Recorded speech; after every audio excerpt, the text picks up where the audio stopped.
Hello students, बहुत बहुत स्वागत है आप सभी का फिर से अपने इस नए वीडियो में।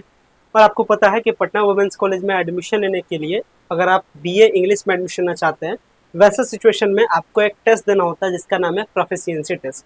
हम लोग बात करने वाले हैं इसी प्रोफिशिएंसी टेस्ट के बारे में। यह प्रोफिशिएंसी टेस्ट होता क्या है, कैसे इसकी तैयारी करना है, किस टाइप का क्वेश्चन पूछा जाता है, वाइवा वॉइस में क्या पूछा जाता है, क्या इसमें अगर पास नहीं कीजिएगा तो आपका एडमिशन होगा कि नहीं होगा, ये सारे टॉपिक पे बात करेंगे। सो गाइस, अगर चैनल पे पहली बार विजिट किया हो, चैनल को जरूर सब्सक्राइब कीजिएगा ताकि इस तरीके के इन्फॉर्मेटिव अपडेट आपको इस चैनल के माध्यम से मिल सके।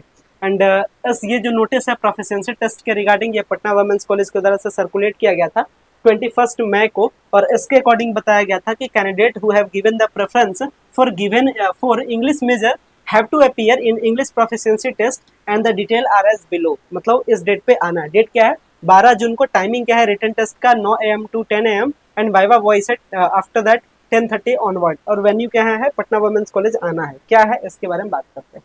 तो सबसे पहली बात कि जिन्होंने भी फॉर्म अप्लाई किया था बीए और कोर कोर्स में, मतलब मेन पेपर जिन्होंने अप्लाई किया था इंग्लिश के लिए, बेसिकली उनको ये टेस्ट देना क्या है, जरूरी है। अगर आप टेस्ट नहीं दीजिएगा तो बीए इंग्लिश में आपका एडमिशन नहीं होगा। टेस्ट क्या देना है? तो टेस्ट बेसिकली देना है। इस टेस्ट का नाम क्या है? PT, proficiency test. और प्रोफिशिएंसी टेस्ट मेनली दो चीज से बनता है, एक होता है रिटन टेस्ट WT और एक होता है वाइवा वॉइस, ठीक है, VV। मतलब ये दोनों टेस्ट मिला करके आपका क्या होता है? प्रोफिशिएंसी टेस्ट कंप्लीट होता है। बात करते हैं रिटन टेस्ट के बारे में और बात करते हैं वाइवा वॉइस के बारे में। अगर रिटन टेस्ट के बारे में बात करें तो इसके लिए टाइमिंग क्या रखा गया है? सुबह 9 से लेकर के 10 AM के बीच में। और ये टेस्ट होगा कहाँ? ये टेस्ट होगा पटना वुमेन्स कॉलेज के ही कैंपस में, ठीक है। मतलब आपको पटना वुमेन्स कॉलेज चले जाना है, सुबह के 8:30 बजे तक पहुंच जाइए और इसके बाद टेस्ट में 9 से 10 के बीच में टेस्ट होगा क्या? बेसिकली टेस्ट में पूछा क्या जाएगा ये सब कहानी समझिए। टेस्ट में बेसिकली एक क्वेश्चन पेपर का सेट मिलेगा जिसमें क्वेश्चन भी रहेगा और आंसर लिखने का स्पेस भी रहेगा। मतलब क्वेश्चन बुकलेट टाइप का होगा। क्वेश्चन रहेगा, जैसे मान लेते हैं एक एग्जांपल के तौर पे एक कॉम्प्रिहेंशन दे दिया, ठीक है। एक कॉम्प्रिहेंशन दे दिया और इसी में आपका ऑप्शन रहेगा कि बताइए इसका आंसर क्या होगा, ठीक है। तो जो क्वेश्चन रहेगा, क्वेश्चन के साथ साथ में आंसर देने का भी स्पेस रहेगा क्वेश्चन पेपर में। और ये बेसिकली ज्यादा कोई डिफिकल्ट होता नहीं है, ठीक है।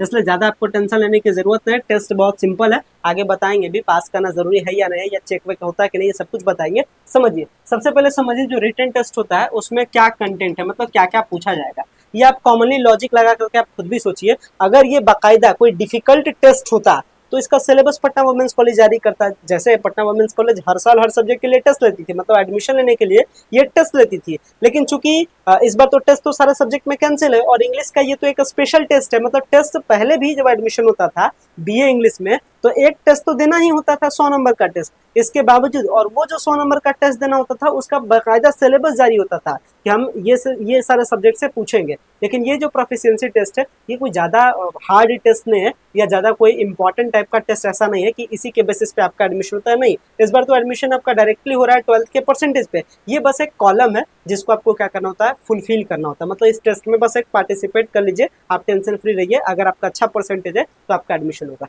लेकिन ये जो रिटन टेस्ट होगा, रिटन टेस्ट के पैटर्न के बारे में बात करते हैं, बहुत आसान होता है, ज्यादा आपको तैयारी करने की जरूरत भी नहीं पड़ेगी। आपके पास कौन कौन सा टाइप का क्वेश्चन पूछा जाएगा? कॉम्प्रीहेंशन, तो कॉम्प्रीहेंशन बनाने में सबको एक्सपर्ट है, कोई बात नहीं है। इसके बाद आपसे पूछा जाएगा रीअरेंजमेंट, मतलब सेंटेंस आपको दिया रहे, मतलब इसमें वर्ड्स आपको दिए रहेंगे और वर्ड्स को जैसे मान लेते हैं ऐसे है, इज ए राम बॉय, इस तरीके। तो आप ऐसे कर सकते हैं राम इज ए बॉय, ये रीअरेंजमेंट करके आपने एक सेंटेंस बनाया, तो इस टाइप का क्वेश्चन। इसके साथ क्या रहेगा? रीअरेंजमेंट कहिए या इसी में कहिए जंबल वर्ड कनेक्शन, इसी को हम लोग कहते हैं जंबल वर्ड। मतलब आगे पीछे करके अच्छे से एक सेंटेंस का क्या करना होता है? फॉर्मेशन करना होता है। मतलब बेसिक बेसिक क्वेश्चन इंग्लिश का पूछा जाता है। बस इनको टेस्ट करना होता है कि आपको इंग्लिश का नॉलेज है कि नहीं है। ऐसा नहीं कि आपका इंग्लिश पूरा डल रहे और आप कहिए बीए इंग्लिश करें, फिर तो आप पटना वुमेन्स कॉलेज का नाम ही खराब कर दीजिएगा। पटना वुमेन्स कॉलेज की लड़की अगर स्पेशली अगर बीए इंग्लिश की है तो फिर तो उसको इंग्लिश फटाफट बोलने के लिए आना चाहिए, लिखने के लिए आना चाहिए, समझने के लिए आना चाहिए। ये तो कॉलेज की ये क्या कर सकती है, इसके रिपुटेशन की सवाल है। तो इसलिए बेसिक आपका इंग्लिश ठीक होना चाहिए और इसी को टेस्ट लेने के लिए कॉम्प्रिहेंशन, रीअरेंजमेंट, इसके साथ आपका विच राइट और रॉन्ग, ये इस तरीके से कौन सा सेंटेंस राइट है, कौन सा सेंटेंस रॉन्ग है, ये सब पता करने के लिए आना चाहिए, ठीक है। और ऐसा नहीं है कि बस आप इस टेस्ट में पार्टिसिपेट कर जाइए, कॉम्प्रिहेंशन भी आपका सही हो गया, रीअरेंजमेंट भी सही हो गया, समझिए टेस्ट आप पास है, ठीक है। तो ऐसा कोई ज्यादा टेंशन टेस्ट का लेना नहीं है। इसके साथ में और क्या क्या पूछा जाता है? तो कुछ बेसिक साइनोनिम्स, मतलब जो आपको लगभग पता रहेगा, कुछ बेसिक एंटोनिम्स जो लगभग आपको पता रहेगा। इसके लिए कोई स्पेशल तैयारी करने की जरूरत नहीं है। अगर आपका इंग्लिश शुरू के स्तर से अगर ठीक रहेगा तो आपका ये सही ही जाएगा, ठीक है। तो साइनोनिम्स हो गया, कुछ एंटोनिम्स हो गया, इसके साथ कुछ बेसिक कनेक्शन, कुछ वॉइस का, कुछ बेसिक नरेशन का, ठीक है, कुछ बेसिक बेसिक, ज्यादा कोई डिफिकल्ट नहीं, बस बेसिक बेसिक, ठीक है।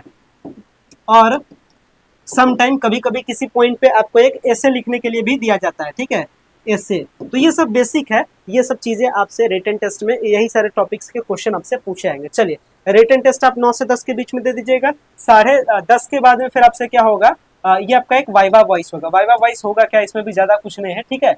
वाइवा वॉइस बेसिकली सीनियर लेते हैं, टीचर ऐसा नहीं, क्योंकि बीए इंग्लिश में बहुत सारे गर्ल्स कैंडिडेट अप्लाई करते हैं, तो टीचर के पास इतना टाइम थोड़े है। और उस दिन 12 जून का जो टाइम है, इस दिन वोकेशनल कोर्स वालों का एडमिशन भी है, ठीक है। प्रोफिशिएंसी टेस्ट हर साल लिया जाता है, इसलिए इस बार भी कहिए जबरदस्ती कहिए लिया जा रहा है, ठीक है। 12 जून को एडमिशन है, आधा स्टाफ तो एडमिशन में बिजी रहेगा, तो आपके प्रोफिशिएंसी टेस्ट पे कौन सा ज्यादा ध्यान दिया जाएगा, कुछ नहीं। वाइवा वॉइस में होगा कुछ नहीं, बस आपसे एक इंटरव्यू टाइप का, क्या सीनियर्स रहेंगे और सीनियर्स आपसे नाम वगैरह आपका पूछेंगे कि आपका नाम क्या है, आप क्यों बीए इंग्लिश लेना चाहते हैं, और बीए इंग्लिश आपका क्या बेटर है, क्या आपको पसंद है, यही सब, ठीक है। तो ज्यादा डरने की जरूरत नहीं, कुछ ये टेस्ट में कुछ है ही नहीं। इन शॉर्ट कहा जाए, ये टेस्ट में कुछ भी ऐसा नहीं है जो आपको ज्यादा टेंशन लेने की जरूरत है। इसके बावजूद एक और आपके लिए, यानी बीए इंग्लिश में जिन्होंने फॉर्म अप्लाई किया, उनके लिए एक और गुड अपॉर्चुनिटी है, ये जान लीजिए। बीए इंग्लिश के लिए आप टेस्ट दीजिएगा 12 जून को, प्रोफिशिएंसी टेस्ट 12 जून को दीजिएगा, और 13 जून के शाम होते होते तक इसका मेरिट लिस्ट आ जाएगा।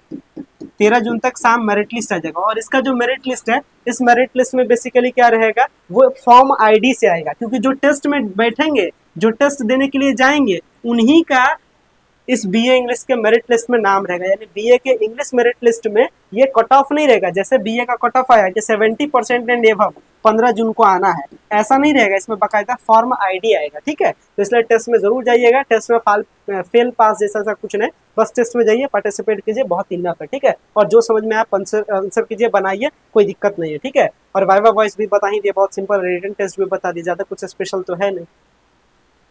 मेरिट लिस्ट आ जाएगा 13 जून को। 13 जून को पता चल जाएगा, क्योंकि सीट लिमिटेड है, ठीक है। ऐसा नहीं सोचेगा कि आप प्रोफिशिएंसी टेस्ट में फेल कर गए तो आपका नहीं हुआ, ऐसा नहीं। बेसिकली ये जो मेरिट लिस्ट बन रहा है, इस बार पूरा पूरी 12th के कट ऑफ पे बन रहा है, ठीक है। सीट बीए इंग्लिश का मान लेते हैं, जो टोटल सीट है वो लगभग 120 के आसपास बीए इंग्लिश का सीट है, और इसी बीए इंग्लिश के 120 सीट के लिए कट ऑफ आएगा, मतलब आपका फॉर्म आईडी आएगा किनका किनका हो रहा है। तो ये बेसिकली 12th पे बनेगा। प्रोफिशिएंसी टेस्ट तो भीड़ कम करने का एक तरीका है, क्योंकि बहुत सारे स्टूडेंट्स प्रोफिशिएंसी टेस्ट देने के लिए नहीं आएंगे डर से, या वो आएंगे ही नहीं, तो वैसे में क्या हो जाएगा, उनका नाम पहले ही हटा दिया जाएगा। तो ये सब भीड़ कम करने का एक तरीका होता है, ये समझ गए। अब ये मैं आपको समझाना चाह रहा हूँ कि मान लेते हैं आपको पता चला कि 13 तारीख वाले लिस्ट में जो बीए इंग्लिश का लिस्ट है, इसमें आपका नाम नहीं है, या आपका माइंड चेंज कर जाए। माइंड क्या चेंज कर जाए, नहीं हम बीए इंग्लिश नहीं करेंगे, हम कोई दूसरा पेपर करना चाहते हैं, हम बीए ज्योग्राफी करना चाहते हैं। अगर ऐसा आपका माइंड चेंज करे, या अगर आपको लगता है कि आपका टेस्ट क्लियर नहीं हुआ, आपका बीए इंग्लिश वाले मेरिट लिस्ट में अगर आपका नाम नहीं होता है, तो कोई बात नहीं, कट ऑफ का परसेंटेज आ चुका है। और इसमें क्लियरली मेंशन किया गया, पटना वुमेन्स कॉलेज का जो नोटिस बोर्ड आया था बीए के लिए, नोटिस आया था, देखिएगा, इसमें क्लियरली लिखा गया है ऊपर में ही कि बीए इंग्लिश का जो प्रोफिशिएंसी टेस्ट के बेसिस पे जो मेरिट लिस्ट है वो 13 को आ जाएगा। अभी हम बता दिए 13 जून के शाम तक आ जाएगा। Admission will be on the 15 जून, और उनका भी जो एडमिशन है, उनका भी एडमिशन क्या होगा, 15 जून को ही एडमिशन होगा। मतलब बीए इंग्लिश वालों का जो मेरिट लिस्ट आएगा 13 जून के शाम में आएगा, और उनका भी एडमिशन 15 जून को यही बीए वालों के साथ ही होगा। लेकिन स्पेशल बात क्या बताया जाता है, those candidate who may not qualify in the proficiency test. मतलब अगर जो कैंडिडेट, अगर 13 मतलब कि जो बीए इंग्लिश का जो मेरिट लिस्ट आएगा 13 जून को, अगर उस लिस्ट में उनका फॉर्म आईडी नहीं रहे, या उनका माइंड चेंज कर जाए, तो they may opt for any other subject as per the merit list. तो आप भी एडमिशन लेने के लिए आ जाइएगा 15 जून को। मतलब अगर आपका बीए इंग्लिश के मेरिट लिस्ट में नाम नहीं रहे, या फिर अगर आपका माइंड चेंज कर जाए कि हम बीए इंग्लिश नहीं करेंगे, हम बीए ज्योग्राफी या हिस्ट्री पॉलिटिक्स करेंगे, तो इसी कट ऑफ के अकॉर्डिंग आप भी आ जाइएगा 15 जून को। मतलब 70% एंड एबव रहेगा, तो आप जनरल वाले तो सुबह 9 से 1 के बीच में आ जाइएगा। अगर आप बीसी 1 वाले हैं 60% एंड 68% एंड एबव है, तो 1:30 से 2:30 के बीच में आ जाइएगा। और अगर बीसी 2 है तो इसके अकॉर्डिंग आप भी चले आइएगा। तो बीए इंग्लिश वालों को भी ज्यादा टेंशन लेने की जरूरत नहीं, अंदर की बात तो मैंने आपके लिए बता दिया, ठीक है। और ये ऐसा नहीं है कि हम नए हैं, पटना वुमेन्स कॉलेज में पिछले साल भी एडमिशन कराया, उसके पिछले साल भी कराया। कई सारे ऐसे कैंडिडेट हैं जो अलग अलग क्लासेस में पढ़ रहे होंगे, और सब कुछ का मेरे को अपडेट पता रहता है। भले ये गर्ल्स कॉलेज है, और भले मैं एक बॉय हूँ, चूंकि वहाँ तो पढ़ नहीं रहा हूँ, लेकिन अपने बहुत सारे स्टूडेंट्स हैं जो सारा न्यूज, चूंकि वो पिछले साल एडमिशन नहीं है, वो भी प्रोफिशिएंसी टेस्ट में बैठे, उसके पिछले साल भी प्रोफिशिएंसी टेस्ट में बैठे, तो सारा अपडेट तो मुझे पता है। तो मैं आपके लिए कॉमन फैक्टर बन गया हूँ, जो अंदर की बात आपको बता रहा हूँ, ठीक है। तो बाकी बीए इंग्लिश वालों के लिए भी प्रोफिशिएंसी टेस्ट का मैटर खत्म कर दिए, आपका माइंड रिलैक्स कर दिए, ज्यादा टेंशन नहीं लीजिए, जाइए बस टेस्ट में पार्टिसिपेट कीजिए, जो समझ में आए बनाइए, वाइवा वॉइस पे पार्टिसिपेट कीजिए, एडमिशन आपका हो जाएगा। बशर्ते कि समझ लीजिए अगर आपका 80% के आसपास है तब तो आपको 100% है कि बीए इंग्लिश में आपका नाम रहेगा ही रहेगा, ठीक है। और 70% अगर प्लस है, 70% प्लस है तो थोड़ा सा सस्पिशियस भी रहेगा। मतलब हालांकि ये मतलब 80% में कहने का मतलब ये है कि 80% में आप सेफ है, मतलब चूंकि सीट लिमिटेड है, बीए इंग्लिश का सीट लिमिटेड है और कैंडिडेट कितना अप्लाई किए वो तो प्रोफिशिएंसी टेस्ट जिस दिन टेस्ट देने के लिए आएंगे, आप ऐसे भी देख लीजिएगा कि आप टेस्ट देने के लिए गए हैं, मात्र आपके क्लास में 10-20 बच्चा है, समझ जाइए आपका एडमिशन हो गया है। देखिएगा कि नहीं बहुत ज्यादा भीड़ है, आपको समझ में आ जाएगा कि होगा तो एडमिशन किसी 120 ही का इंग्लिश में, लेकिन बहुत ज्यादा भीड़ रहेगा, आपको पता चल जाएगा कि आपका होगा कि नहीं होगा, ये सब आइडिया आपको लग जाएगा, ठीक है। तो मिलते हैं फिर आने वाले टाइम में आपके और भी अपडेट के साथ में। फिलहाल मैं इस वीडियो को मैं एंड करूंगा। So much, thank you.